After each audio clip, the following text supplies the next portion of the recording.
Good morning, it's me, Kenny Polcari, your host of the party, and today is Wednesday, November 22nd, 2023, and it is the start of the long Thanksgiving holiday weekend. So here are the things that you need to know to get your day and your weekend started. So what happened yesterday? Well, Nvidia crushed it. Who's surprised? And what was the reaction?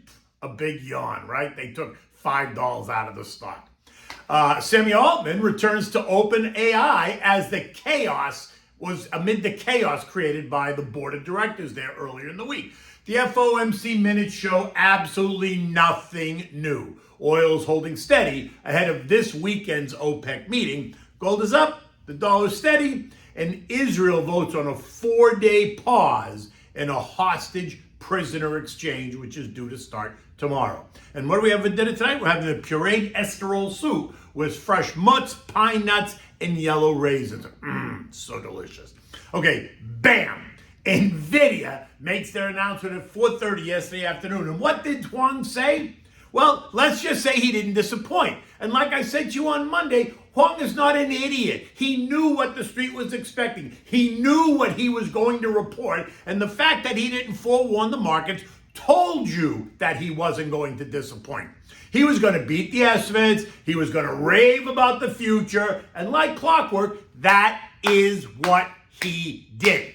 Revenues tripled to $18.2 billion. The expectation was $16.2.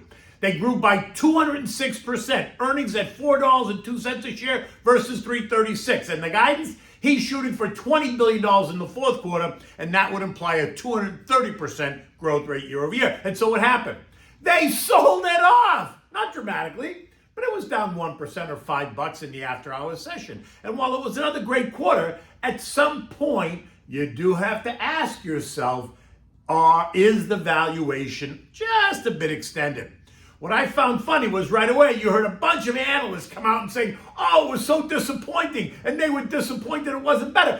These men and women need their heads examined. Are you kidding me? They grew revenues by 206%, and that wasn't good enough? Come on, get a grip. All right, here are my comments. You know, in yesterday's note, I made some comments, right? So notice what I said. That we're due to get Nvidia earnings after the bell. Here. They are expected to beat on all the lines. They are expected to be bullish in their forward guidance. But the market already knows that. And don't be surprised if we see the stock come under some pressure after the report.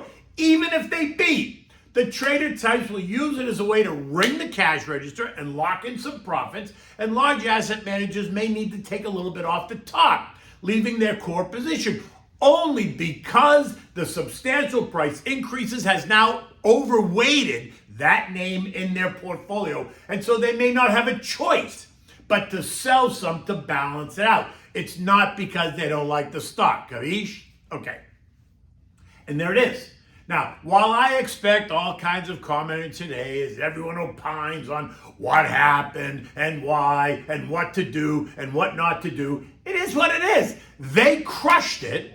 They're going to crush it again in the future. So now it's time to move on to what's next. Look, the next report is due out on February 21st, 2024. So start just contemplating that. Okay, so what else did stocks do? They did as I expected, right? They churned in place yesterday. Not doing much of anything as the market's digesting the recent and dramatic rebound that we've seen over the past couple of weeks. We heard from Chicago and the Philly Fed, right? Both were weaker. We saw a 4% decline in existing home sales. That's weaker. But look, don't get crazy. It is a seasonally weak time of year, right? It's the end of the year. It's the holidays. So it is seasonally weak. So don't read too much into it, right? This is not the busy season. February starts the spring selling season, so sit back. Maybe by then mortgage rates are going to be closer to 7% than 8%, or maybe not. Now, have you noticed really what's going on in housing reports lately? Suddenly, they're becoming a bit more bearish, right? Sellers are getting antsy. Prices are adjusting downward to compensate for the higher cost of ownership. And that should surprise absolutely nobody, right? Investors, traders, and algos also awaited the FOMC, right? The Federal Open Market Committee minutes. They were released yesterday at 2 o'clock. And guess what they had to say? Nothing new. They remain unwilling to commit that they're done raising rates, right? They erred on the side of hawkishness. They left the door wide open. Exactly what they did at the press conference on Wednesday, November 15th. They left the door open. And so stocks traded around the flat line all day, only to weaken as we moved into the bell, right? The Dow ended up giving up 63 points. The S&P lost 10. The NASDAQ gave back 85. The Russell lost 23. And the transports managed to be the only gainer of the day, up 15 points. And again, what's interesting is that the equal-weighted S&P gained 25 points in a move that suggests that there is life beyond the Magnificent Seven. So keep that in mind, right? Now look, the market, as I said, I think is in a way overbought condition. Maybe more so than we even were in an oversold condition that we saw in October. As a result, I suspect that we're going to see a bit of a retracement, not a crash, but a pullback, right? And then another rally into the end of December as the markets kind of settle right in here. I think they're going to close somewhere between 44 and 4,500. The algos and traders forgetting all about those concerns that caused the markets to sell off in October, taking stocks right back to almost test the highs of 2023, right? Now, that was a bit of a short squeeze. There was a bit of seller's remorse. You know, the guys that fell out of the tree when they shook the branches in October. The guys that just got uncomfortable. And they weren't comfortable with being uncomfortable. So what they do? They sold everything. And when the tone changes and the markets move up, that causes those same sellers to have some remorse, forcing those guys back into the market for fear of what? Missing out. Which once again supports my make a plan, stick to the plan, execute the plan mentality, right? If you're a long-term investor, unless something truly fundamentally changes in the economy or an individual stock, and you own high-quality names, and you're a long-term investor, what are you worried about? Use the weakness to your advantage. Build a larger position and reinvest your divvies, right? Listen, as long as you know what you own and why you own it, rest assured that you're good, as long as it's the quality names, right? The biggest names in the sectors you like. Think about it that way. Now, this morning, the official start to Thanksgiving weekend. And so desks will be empty, right? Asset managers have placed bids below the market and above the market just in case we get an unexpected move in either direction. Nasty weather around the country is sure to slow things down, but either way, U.S. futures are trending just a bit higher.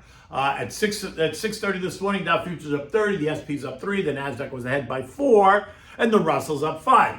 Nvidia is quoted down $5 or 1%, so it's not a disaster by any stretch of the idea. And the NASDAQ is up and not down, and that's only going to help to soothe the mood a little bit. News that Sammy Altman is returning to OpenAI and that the old board is out is making headlines this morning. Microsoft quoted up $1 on the back of this news, and that only adds to the gains seen over the past 2 days when all this drama began. Eco data today includes mortgage apps, initial and continuing jobless claims, durable goods, and the University of Michigan sentiment and inflation surveys. Recall that last week the reading showed that the consensus that consumers saw an uptick in the 1 and then the 5 to 10 year inflation rates, not something that's very bullish over the long term. Oil continues to trade around the 77 level as the world prepares for the next OPEC Plus meeting this weekend. JP Morgan says that the Saudis and Russians are set to keep current output cuts in place through March of 24. Goldman sees a 35% chance of deeper cuts, while Morgan Stanley says that OPEC faces a critical decision on output.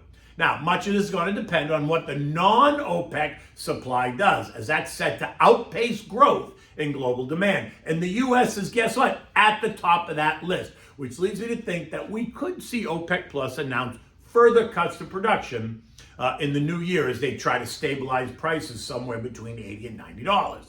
The active contracting gold is now trading at $2,021 an ounce, right? It's up nicely this week, about 3.5%.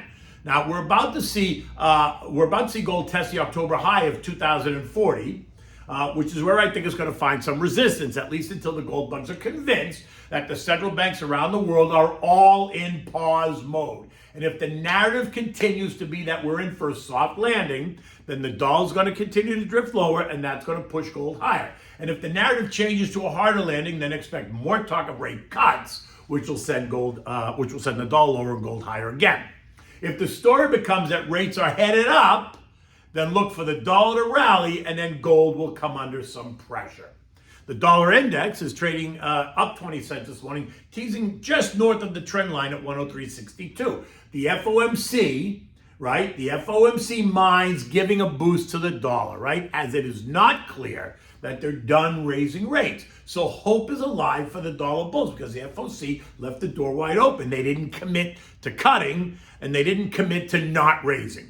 European markets this morning are all a bit higher, right? Eurozone consumer confidence figures are due out later this morning. Services and market manufacturing PMIs are due out tomorrow when we're on vacation, as well as the ECB policy meeting minutes are also due out tomorrow. ECB President Christine Lagarde is due to hit the stage on Friday to discuss all of this. At 6 o'clock this morning, markets around the region were all up about 0.4%, with only the UK in slightly negative territory.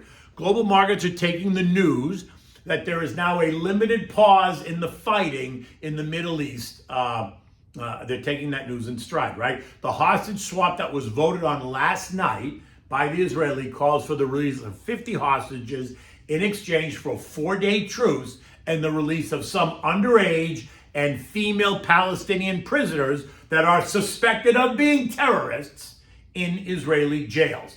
The start of this is as soon as tomorrow, right? They say Thursday is when it will begin. Now, the S&P closed at 45.38, down 10 points yesterday. On Monday, remember, we blew right up and through the September high of 45.30, which put us in play to test a 2023 high of 46.08. Anytime now, or maybe not, right? Go slow. Stocks are in this short-term overbought territory. I would not be chasing anything.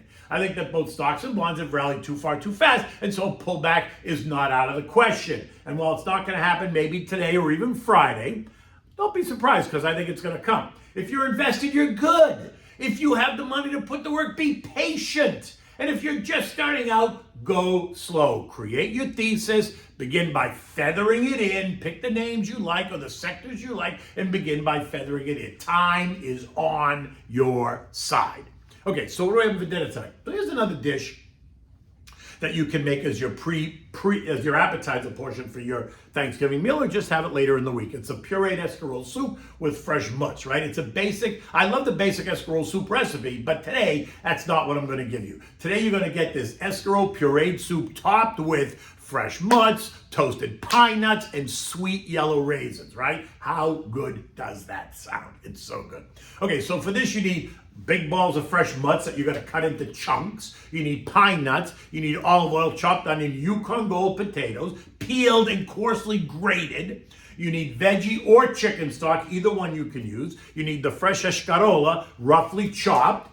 Salt and pepper. You need the golden raisins that you're going to soak in hot water for about 5 minutes and then drain them. This way they plump up, right? Now, in a large pot, heat the olive oil over medium-high heat. Add the onion, reduce the heat to medium, and cook it uncovered, stirring the onions for about 10 minutes. Get them nice and soft. Next, you're going to add the grated potatoes, and you're going to cook those for another 5 to 8 minutes more, right? Season it with a little salt and pepper. And then add the escarole and start to saute that around. Continue cooking that, covered, stirring occasionally until the leaves are wilted. It takes about 10 minutes or so. Then you're going to add in 1.5 to 2 cups of stock and bring it to a simmer. After it simmers, let it cook there for 15 minutes or so, then transfer it to a food processor and puree the whole thing. Taste it and adjust the seasoning if you need to. Now, when you're serving this, you're going to put it in nice warm bowls. You're going to add chunks of fresh mutts, some toasted pine nuts, and the sweet raisins, right? You can drizzle a little bit of olive oil just on top if you prefer, just for appearance purposes. You don't need to, but if you like the way that looks on top of the soup, go right in. But just do a little tiny bit, right? You really want the mutts and the pine nuts and the raisins to add to the complexity of the dish. And it is so good. It's so easy to make. The whole thing maybe takes you half an hour start to finish. In any event, look at this. It's another gorgeous day here in South Florida. I think it's going to be a beautiful weekend. The day's going to start out. It'll get quiet. Tomorrow's the holiday. Friday's only half a trading day for the New York Stock Exchange and for stocks in this country. I probably will not write a note on Friday, but I will be on with Stuart Varney at 9 a.m. on Friday morning, so be sure to tune in. Until then, happy Thanksgiving to everybody. God bless you all. And until then, take good care.